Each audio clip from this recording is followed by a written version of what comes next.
Welcome, everyone. And we're here with another episode of our podcast. It's simple, really, where we try to take sometimes complex, sometimes not so complex issues and see, are they really that complex, or is it simple, really? So today, I want to tell you a bit of a story. I've been meaning to learn guitar.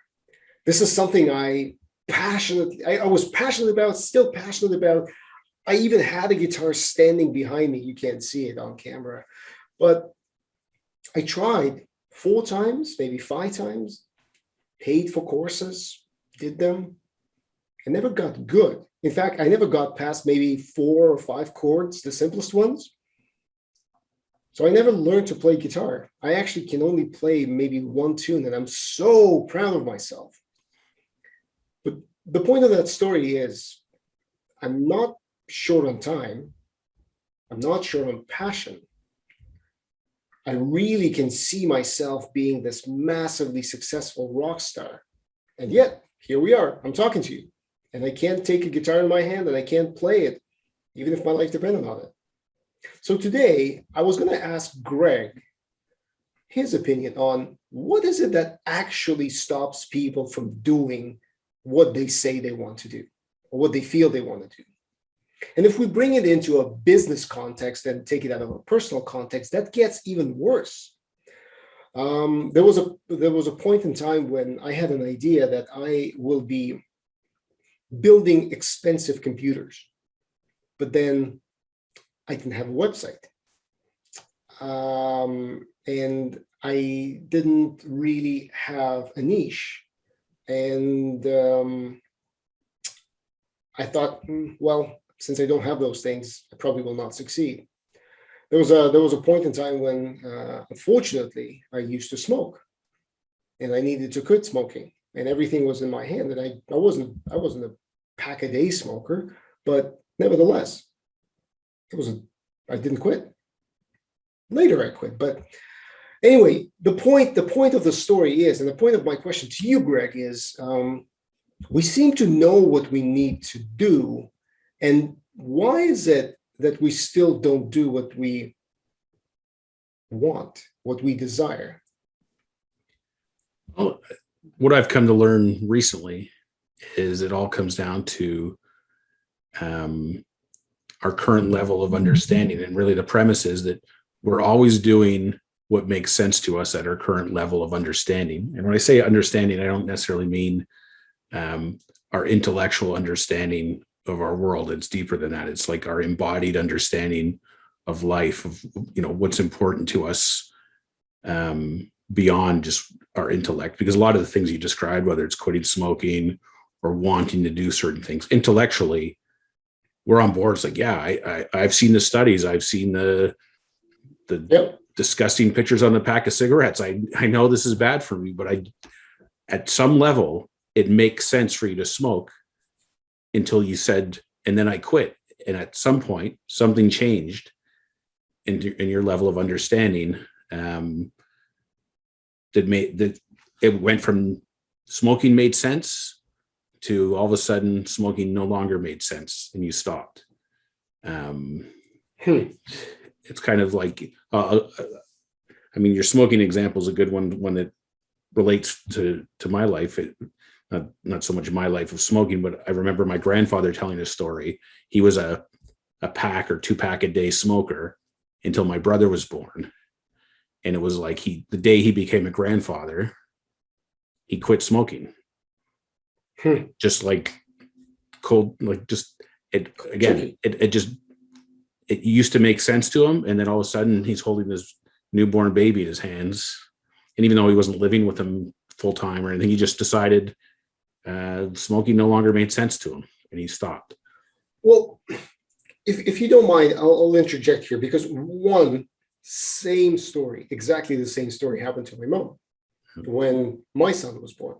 And actually that led to, she was a regular smoker. I was just a habitual idiot. But when I realized that my wife was pregnant, that was kind of, I took a cigarette and said, this is my last one, and never looked back. So again, a little tricky. But here's my question though. So does it mean that it's not really about what we want and why we don't do it? It's only if we find a cause that can move us off Yeah. ground zero? Well, the interesting part is the we, like who's the we or the me or the I, like who are you talking about? Because it's kind of this, like I said, it's beyond your intellect. It's like your inner wisdom, like who you really are and what makes sense to that. Like there's a lot of times when people do things that on the surface seem destructive, but it's like your inner wisdom is taking care of you in some way, shape, or form. So I don't know, maybe, and I'm just making stuff up here, but like maybe smoking is like a precursor to social engagements and stuff and fitting in with the people you work with or the people you hang out with. It's part of your social dynamic. So there's it makes sense to smoke, because without smoking, you wouldn't have that friend group, or I don't know, whatever it is. That's just one example. It's I'll give you a personal example that I had recently, which is kind of a weird one, but like I was on a call with my peer coaches and we were talking about eating habits and things like this. And one of the ladies was talking about her growing up on a farm, and on the farm, they always had baked goods, because part of farming, like you have got lots of milk and eggs and flour, I don't know, whatever the ingredients for baking, and they would bake. And there was this like, I don't know, just this expectation of like, we've got so much abundance here. Like you were obligated to just like always be eating these amazing baked goods, which was great in terms of like how they made you feel and how they tasted and stuff, but not good for your health. And, later in life, she's realizing that had implications on her understanding of what she's doing today and the way she eats and stuff. Anyway, it got me to thinking about my upbringing. And, when I grew up, I had a stay-at-home mom, and there's 3 kids, and, living paycheck to paycheck kind of thing. And we knew it had to be payday this week, because like you go in the cupboard or open the fridge and there's like for barely anything in there. And then Thursday payday would come. We'd go out to the food court at the mall. That was our big kind of every 2 weeks family outing to the food court. And then my parents would go grocery shopping. Then they come home, and then the first, week you had all the good stuff, and you would just like eat it while you can, because it's there. And then like towards the next payday, you'd be eating bread and crackers kind of stuff. Anyway, and potato chips had been kind of my, I don't know, my nemesis my whole life. Like I just love potato chips. And more recently, as you know, I've been on this Noom diet and stuff and trying not to eat that stuff. And I'd go periods of time without it, but I'd creep back and be, I'd allow myself a handful and then a bowl full, and then I'd be back to eating a bag. Anyway, we had this conversation, and afterwards I had an insight, which was that I had kind of been living out of this way of thinking about food that you got better eat it while you got it. Now, my financial situation is much different than when I was growing up. I mean, we are fortunate enough to have the capability to have chips every day of the week if we wanted to. and that's kind of where I was at. Anyway, I haven't eaten a potato chip since that conversation. Interesting. And that's over 2 months ago. So, and I boil it all down to something has shifted in the way in my understanding, to the point where it just doesn't make sense for me to eat chips anymore. So I haven't thought about it that way. And it certainly turns some of my conceptions upside down, because I'm looking at this and hearing that some of these ambitions, some of the things that we say we want to do. I'll give you another example. I've been, I don't have to tell you this, but I've been building a business that was supposed to cater to nutritionists and helping those people, predominantly women, go and open up their digital practice. And I had all the tools, I had all the solutions, and I had a lot of experience to share. And as you know, and for those listening, I wasn't very successful. In fact, I wasn't successful at all. I only had maybe 2 clients at most. And one of them being my wife. And I always thought to myself is, how come I am here with a genuine solution to your problem? All you have to do is take me up on it. Yes, it costs money, but I am also here to make sure that you make more than you invest in my services. That was kind of the pitch. Yeah. And so I was always perplexed and puzzled as to why wouldn't nobody take me up on that? Because I certainly heard all of the stories about how people struggle with technology, how people struggle with understanding of the business concepts, how they don't even know what taxes they need to pay. Long story short, it seems to me from your story that me with this business, or me in my head seeing myself as a rock star with a guitar on stage, that really has little to do with how reality is going to unfold. It's more so that deeper I that we might be disrespecting because of logic, or because we overuse our brains and think that that's kind of where it's all at. Am I understanding you correctly? That I think to a degree. I mean, I think of the scenario you just described with your business as, I think of it from the perspective of the people, your prospective clients, right? Mm-hmm. And I kind of equate it to the experience both you and I had when we signed up for our respective courses. Yep. And over the time that we've been doing this, we've been bombarded with offers, and probably 9 out of 10 times, whatever the offer is, probably would have been something we could have used or something we needed or whatever, but we didn't jump at it. Now I'm a sucker. I jump at a lot of things, but when it finally came down to us pulling the trigger that same weekend on our respective courses that we bought, something about that offer made sense to us that other offers didn't make sense to us for whatever reason. It could have been the cheese, it could have been the pitch, it could have been the timing. When I worked in retail and you were a buyer, it was like, the stars have to align. Like, you're getting bombarded with vendors and proposals, and you reject most of them, but every now and then the stars align, and exactly what you're looking for walks through the door, and you buy it, and boom, it's hugely successful. And the salesperson's like, I don't know what happened, but it finally worked. Ergo, the planets finally aligned, and things worked out. Actually, if you don't mind, I'm sorry, Sure. I'm interjecting again, because it's an interesting component to the story you were talking about us investing in the like coaching or business practices courses, yeah, both you and I respectively. There's also a massive difference between the two ways of how we jumped at it.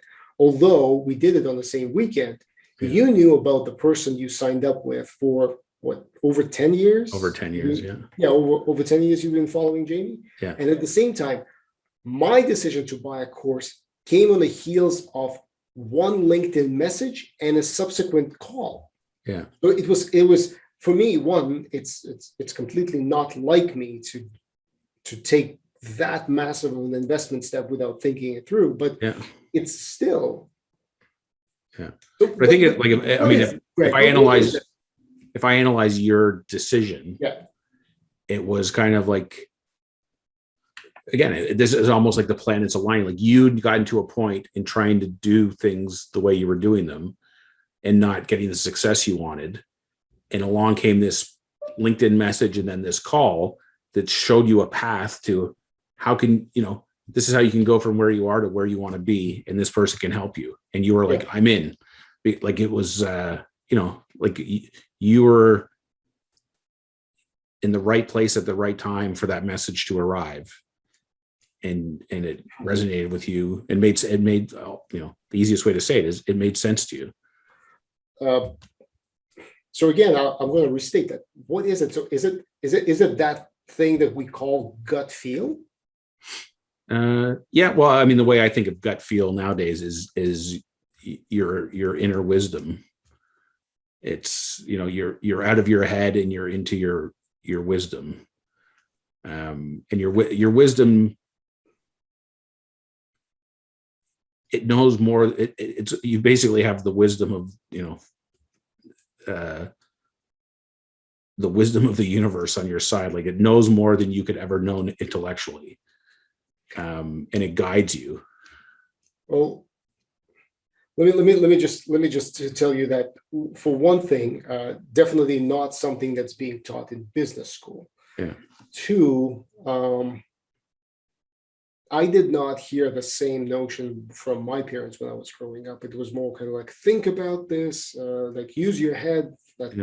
That was, but I can't help but subscribe to what you're saying. In fact, I was about to interject and say the word universe, but figured out that, as we were talking about, you need to give a person space to express their thoughts.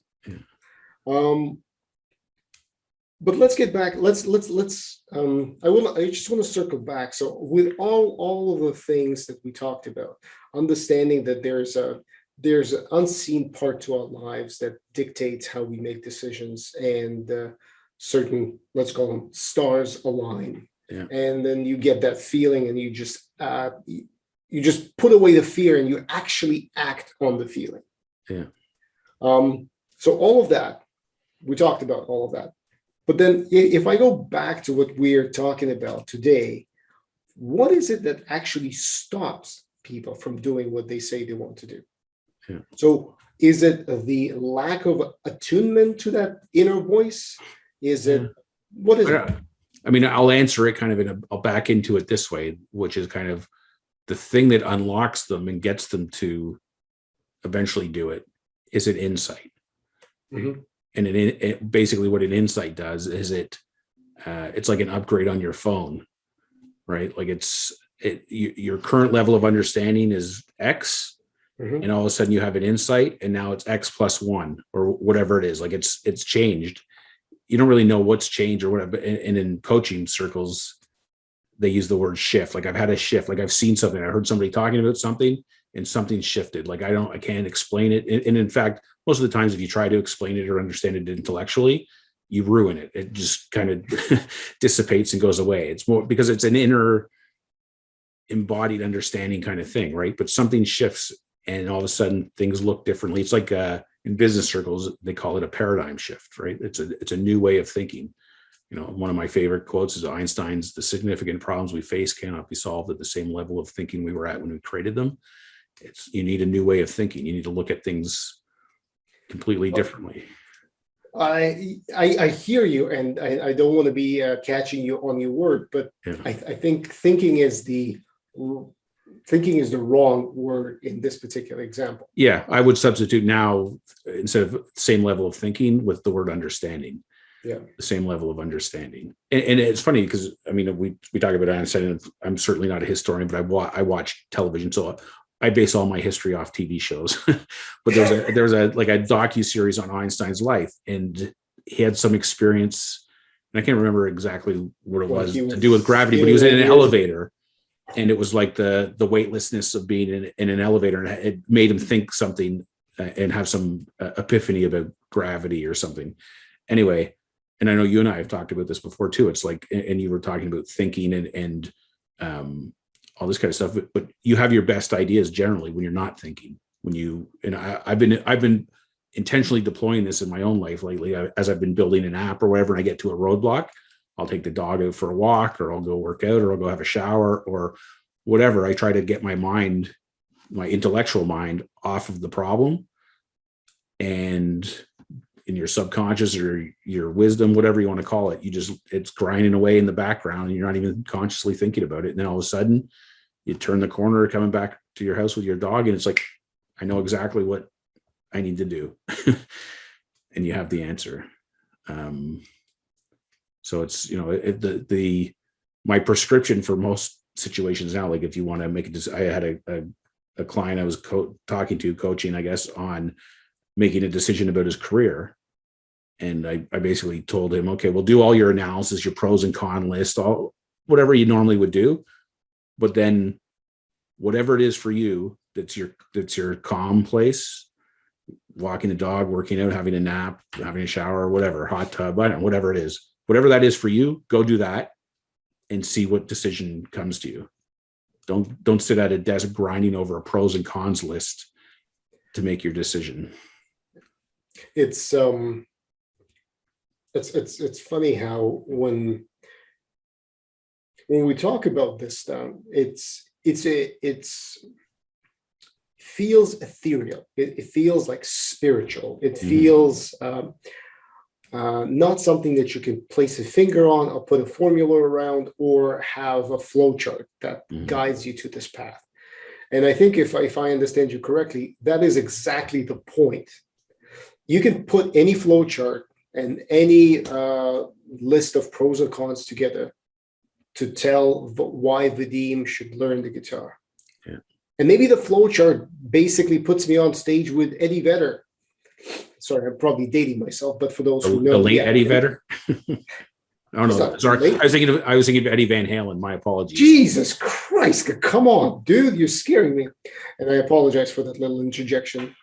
But yeah, I mean, yeah, there's a good reason to be there. And maybe there's also, if I were to build that flow chart, a heck of a lot of reasons why that would never happen. And maybe that analysis is actually what's detrimental in some of our decision-making processes, is that we can easily talk ourselves out of making a decision just because logic would suggest otherwise. Yeah.